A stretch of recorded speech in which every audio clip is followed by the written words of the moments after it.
Good evening, Unity on the Bay. Welcome to Shelf Discovery. It's a beautiful, beautiful Monday evening out there after a beautiful Monday day. And we're continuing our exploration into the pages of this great little book, The 7 Spiritual Laws of Success by none other than our good friend Deepak Chopra, who has, as some of you probably know, made appearances at Unity on the Bay several times in the past years, and we hope to have him back again. We got sort of, didn't we all, sort of, delayed, I guess, in terms of our live lecture series at Unity on the Bay because of COVID, but we're hoping that things begin to kind of pull back together. Anyway, great words from a great man who has been one of the prominent influences on spirituality over the past few decades, really. I was trying to remember, I think it was back in the 80s when I first read Deepak Chopra. This is a little book and a quick read, really, as books go, but it's full of wisdom and full of great reminders. One of which we're going to be exploring tonight. Let me know you're here. This is an interactive program, so just say hello, good evening, how you doing, whatever, to let me know that you're with us tonight. I'm watching the comments and hope that you not only let me know you're here, but also that you participate in the discussion by sharing your comments, your reactions.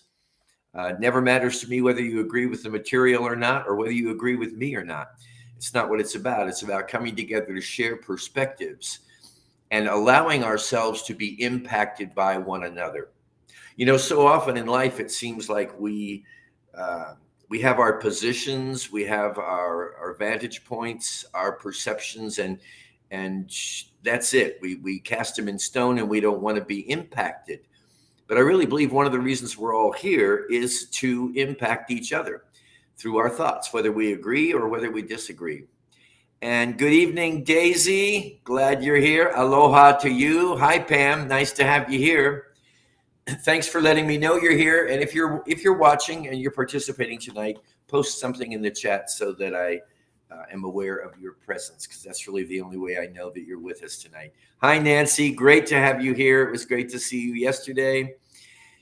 And to Len, this book has been on my shelf unread for way too long. I need to read each chapter about 3 times before I begin to kind of fully get it.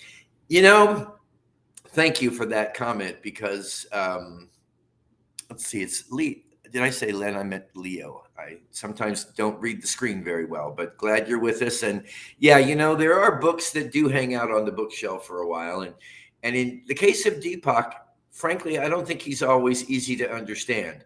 I'm not the smartest person in town, so sometimes I feel like he's speaking a little bit over my head.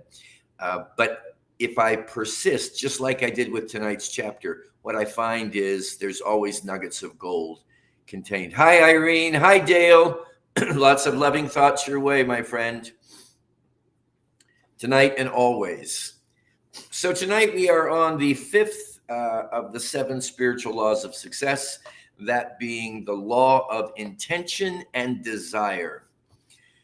The law of intention and desire. And what I like about how we're going to approach this with Deepak tonight is that so often people hear from a spiritual perspective things like going into the silence, meditation, contemplation, opening ourselves to the field of infinite possibilities. And it's declared to be an effortless way of living. And it's a little bit difficult, I think, for us to even imagine an effortless way of living. That is where things arise spontaneously and where manifestation has more to do with thought and intention and desire than it does with sweat and tears. And just the idea that there's a way to function in this life on this planet that is stress-free and that is supportive of us in our desires and in our directions in life. It's such a radical, different way of looking at it. But I really do believe that it is when we plant seeds of intention into this field of infinite possibilities, they come with their own means of fulfillment or manifestation. And it can behoove us to not get too caught up in the how-tos. I've shared before my good friend Jim Rosemergy, Unity minister that I used to work with back at Unity Village. His line was always, manifestation is none of my business. Manifestation is none of my business. And I believe that part of what he means by that is when the intention is set into the field of infinite possibilities in a resistance-free zone, such as we may arrive at through meditation or contemplation, it has a life, an energy, and an ability to move itself from the invisible realm of life into the visible realm of life, what in Unity or in New Thought we would call manifestation. And it's kind of exciting because it is effortless. You know, all you have to do is know what's important to you and plant that value into the open field of infinite possibilities without resistance. And this is sometimes a challenge for us because we may say, well, I want a perfect job with an income of $500,000 a year or whatever. That's our intention, okay? But then what happens is we don't plant that intention into the field of infinite possibilities without resistance. We instead have resisting thoughts like, well, I couldn't possibly get that kind of a job and I couldn't make that much money. I'm just using this as one example, but it could be anything. See, there comes then what Abraham Hicks refers to as split energy. I want it. I believe I can get it. I want it. I don't have it. I'll probably never have it. So it is this contradiction within our own consciousness, within our own mind, that keeps manifestations from flowing forth out of our intention and desire into our world. We do this to ourselves out of our own split mind or split thinking. I'm confident, but not really completely confident. So what we want to do tonight is look at how we can utilize this law of intention and desire to gently and lovingly plant seeds in the field of infinite invisible possibilities.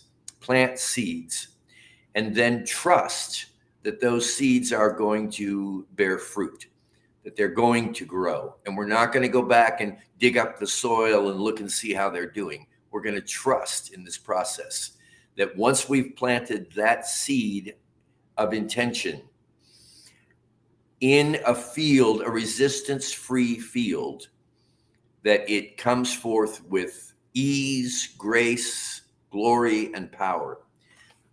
So let's take a look here. Let's see. Hi, Irene. Glad you're here. I've heard that a lot. Yeah, he's prolific, and so are we all. Amen. Amen. Nothing different about Deepak Chopra than any of us. We all have the same God-given ability to move our desires from thoughts, from even beliefs, into full-fledged manifestation. Let's see what Deepak has to say tonight, shall we? Attention energizes, and intention transforms. Whatever you put your attention on will grow stronger in your life. That's been a reoccurring theme in spiritual conversations, and certainly here on Shelf Discovery. Whatever you put your attention on will grow stronger in your life. Whatever you take your attention away from will wither, disintegrate, and disappear. Intention, on the other hand, triggers transformation of energy and information. Intention organizes its own fulfillment. See, he says it very well there, what I was trying to say earlier. You'll never have an intention, a desire in your life that doesn't come with everything that's required to bring it into manifestation, to make it a 3D reality in your world. Daisy. Hi, Daisy. Thanks for being here tonight. I plant the seed of peace for everyone all over the world and for the whole planet. Let's just take a breath on that. That, to me, is a beautiful and noble intention to plant into this field of infinite possibilities, remembering that without resistance, without disbelief, when we really do believe that that which we are intending is possible, we open up the field through which its manifestation comes easily, effortlessly. Pam, I made my new moon solar eclipse list this past weekend. Super, super. And we're going to talk about that tonight, the importance of writing down your intentions. But let's finish up what we have here.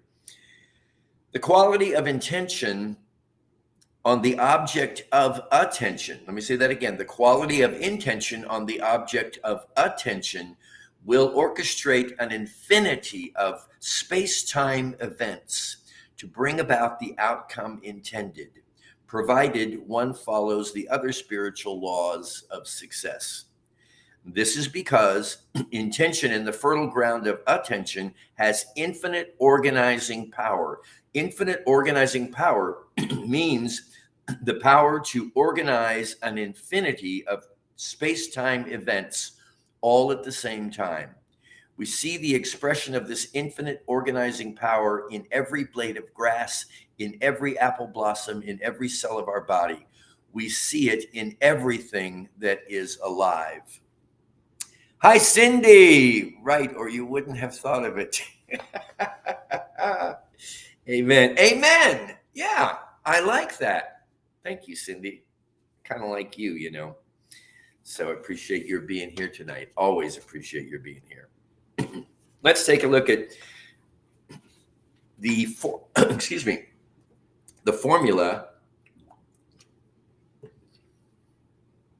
that Deepak offers to us to exercise or to put into practice this law of intention and desire. He says, learn to harness the power of attention, and you can create anything you desire. You can still get results through effort and through trying, but at a cost. The cost is stress, heart attacks, and the compromised function of your immune system. It is much better to execute the following 5 steps in the law of intention and desire. When you follow these 5 steps for fulfilling your desires, intention generates its own power. So let's look at these 5 steps to exercise the law of intention and desire. The first step, slip into the gap. Slip into the gap. This means to center yourself in that silent space between thoughts, to go into the silence, that level of being, which is your essential state. Now, there are many different practices, recipes that are offered for getting into this space that Deepak's calling the gap. I believe that Muji would refer to it as pure being. In unity, we might refer to it as the secret place of the Most High or the inner kingdom, the gap. And the way that we get there is by focusing on the silent space between thoughts. Did you know that the most important thing you could do on the spiritual path is become a thoughtless person? Don't know where that came from, but there is something to be said, my friends. We think that we are our thoughts. Because there's an incessant stream of thoughts running through our minds, it's difficult sometimes to distract ourselves from that internal narrative. But when we slip into the gap, we realize we have the ability to rise above our own thinking. You could say to transcend our own thoughts by quieting the mind. That's all he's talking about here, I think. Cindy, live in a state of suspended disbelief. Woo! More good words, Cindy. Suspended disbelief. I love that, which would mean to live in a state of active belief, active, conscious, intentional belief that is not contradicted inside of us. Irene, true. Just let the habit of interpreting dissolve. You know, sometimes I am amazed. Often I am amazed at the depth of spiritual understanding of my friends at Unity on the Bay. It back in the old Mystical Minds class days, it always amazed me the comments people would share and the deep spiritual thought um, and sharing that took place in that class. It takes place here too. I love that. Just let the habit of interpreting dissolve. What does this mean? I don't know. All right, so that's it. First, slip into the gap, get into the stillness, the silence, the inner space, the thoughtless nature. Number 2, established in that state of being, release your intentions and desires. When you are actually in the gap, there's no thought, there's no intention. But as you come out of the gap, at that junction between the gap and a thought, you introduce the intention. If you have a series of goals, you can write them down and have your intention focused on them before you go into the gap. I think this is very, very helpful. Let's see what's going on here. Irene, thank you, Irene. Emma Hopkins makes me enjoy dissolving. Love it, dissolving. And hi, Cookie, driving and listening. Super. I'm glad you're here. And if I should suggest meditation of any kind, please do not participate, Cookie. I want you to be safe and happy on the road and get wherever you're going. All right. So we've gotten, let's see what Nancy has to say. Or accept that even the random thoughts, the self-doubt, worry are all part of the divine consciousness. Just see them as manifestations of divine consciousness without getting into their content. Thank you, because that's the release of the judgment. That's the release of the interpretation. It is what it is. And in Unity, as you know, we often remind you that the number one principle is God is absolute good everywhere present, which means that goodness is inherent in everything, more easily discovered perhaps when we set our judgments and our interpretations, our translations of what's happening aside. Because at the end of the day, how much do we really know, my friends? Hi, Christina. Glad you're here. So let's see where we were here now. When you are actually in the gap, there's no thought, there's no intention. But as you come out of the gap, at that junction between the gap and a thought, you introduce the intention. If you have a series of goals, write them down, have your intentions focused before you go into the gap. If you want a successful career, for example, you go into the gap with that intention. And the intention will already be there as a faint flicker in your awareness. Releasing your intentions and desires in the gap means planting them in the fertile ground of pure potentiality and expecting them to bloom when the season is right. And those are important words. Expecting them to bloom when the season is right. And don't we all know that sometimes we have that timetable at hand? Oftentimes we don't. So it's to some degree about letting go of when the manifestation is going to occur. Again, manifestation, none of our business. Planting the intention in the seed of infinite potentiality, totally our business. You do not want to dig up the seeds of your desire to see if they are growing or to get rigidly attached to the way in which they will unfold. You simply want to release them. So you just think of it as scattering seeds. And the farmer does not go back out after having sown the seeds to see whether or not they are taking root or to what level they are making their way up to the surface of the ground to break forth as a beautiful plant, tree, flower, whatever it might be. So we want to release them after we plant them. That's number 2. Number 3 in his 5-step recommendation here is remain in the state of self-referral. This means remain established in the awareness of your true self with a capital S, your spirit, your connection to the field of pure potentiality. It also means not to look at yourself through the eyes of the world or allow yourself to be influenced by the opinions and criticisms of others. Piece of cake, walk in the park, right? Don't be influenced by the opinions or criticisms of others. So every time that someone shares an opinion with you that doesn't set well, or they're criticizing you or something, just remember that this always has more to do with the perceiver than the perceived. A helpful way to maintain that state of self-referral is to keep your desires to yourself. Hey, Carm, I'm glad you're here. That you're never late, always on time. I just appreciate your presence. Glad that you're with us tonight. Do not share them with anyone. Dale, thank you. The word comparison is what comes up most for me. Comparing myself to others, comparing myself to my younger self, comparing this moment to the last moment. Thank you, Dale. Yeah. It seems if it wasn't originally, it's become part of the human condition, this constant comparison. I'm doing better than or not as well as somebody else. Comparing yourself to yourself. And don't we have lots of opportunities to do that as we chronologically mature in this lifetime? I get you, Dale. Yes, comparing this moment to the last moment, and on and on and on. So all we have to do is release the obsession with comparison, and voila, we are enlightened. So he's talking about knowing or having clarity around your intentions, but keeping them to yourself. There's something to be said about this, because when we do that, we are less inclined to evaluate and judge them. We're less inclined to compare. In other words, they become sort of a sacred secret within our own soul. And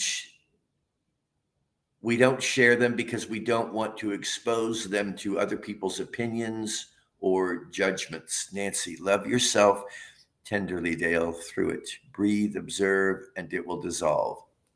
Absolutely. And I know Dale is privy to that understanding. Thank you, Nancy. Gosh, you're all really actively participating tonight, and I love it. Thank you. Now, number 4 in the 5-step program that Deepak is proposing, and this again is a piece of cake. Relinquish your attachment to the outcome. This means giving up your rigid attachment to a specific result and living in the wisdom of uncertainty. Living in the wisdom of uncertainty. It means enjoying every moment in the journey of your life, even if you don't know the outcome. You know, that is a way of living that I am looking forward to in my post-retirement experience. Living in the wisdom of uncertainty. Not waking up every morning with a prescription for my entire day, but learning to be present in the moment, to enjoy it, and to recognize, as we have shared here before, that uncertainty is actually a very comfortable place, can be a very comfortable place of living. I know that sounds strange because we like to know what the next moment holds and so forth, but the reality is we don't know what the next moment holds. We don't know what tomorrow holds. We don't. We like to think we do, and we may derive a false sense of security from such, but we really don't. And we don't have to, because our lives are being lived by something greater, infinite intelligence and creativity. So we're able to be in the present moment with the uncertainty of what the future holds, but we're still at peace. Let's see here. Christina, that's what I'm doing after my retirement. You will love it. Yeah, I think it might be very rewarding. Cindy, or certainly that the outcome is unimaginably perfect. Yes, unimaginably perfect.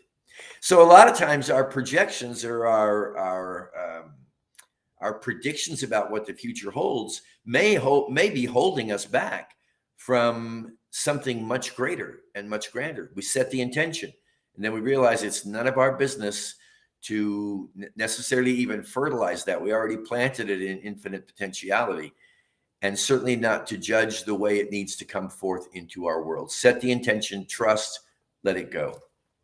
Relinquish your attachment to the outcome. And finally, the fifth and final step that he offers us: let the universe handle the details.